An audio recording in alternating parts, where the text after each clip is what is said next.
All right, cracked flex plate. Yeah, this was making the chirping noise. The chirping, squeaking noise. You see the rust? And I don't know if the camera shows it very well, but there is a crack across those two holes. There is a crack across those two holes. Look at all the rust from the cracking and chirping.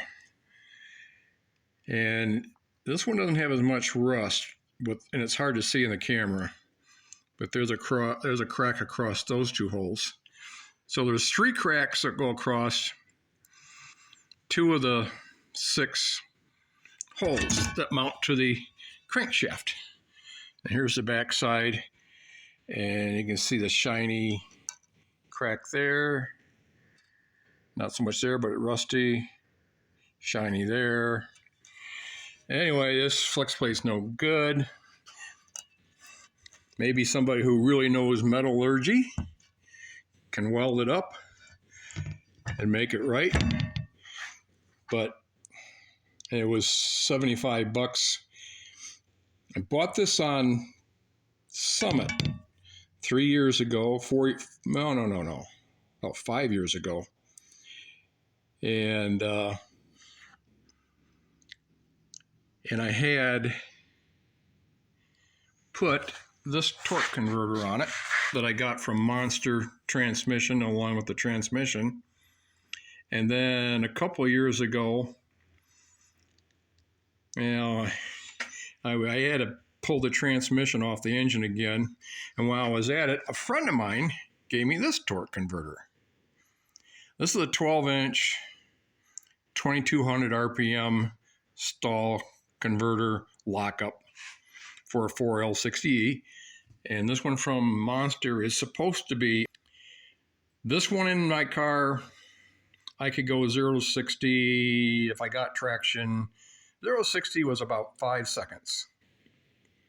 And the best I could get it with this one, because this is a 12-inch torque converter, everything the same, nothing changed in the car except for the torque converter, it's about 6.1 seconds.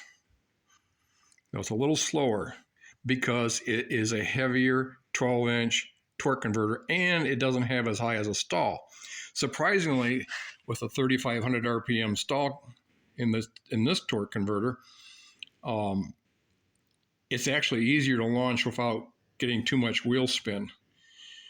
I don't have to actually load up the torque converter, power brake it, load up the torque converter. I can just ease on the throttle. It likes that.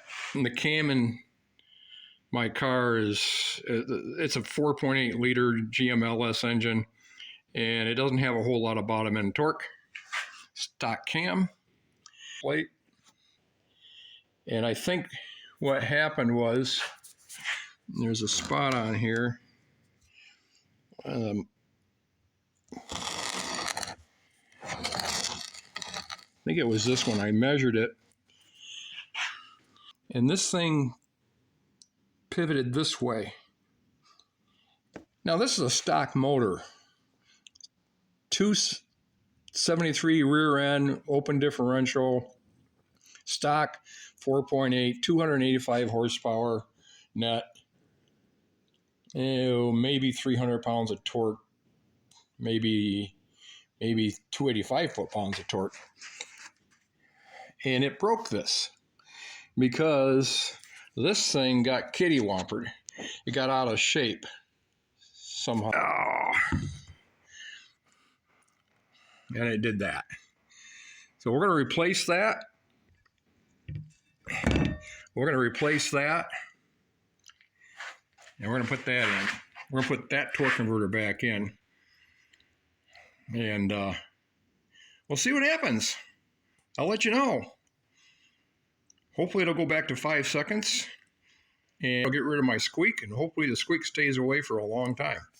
Bye.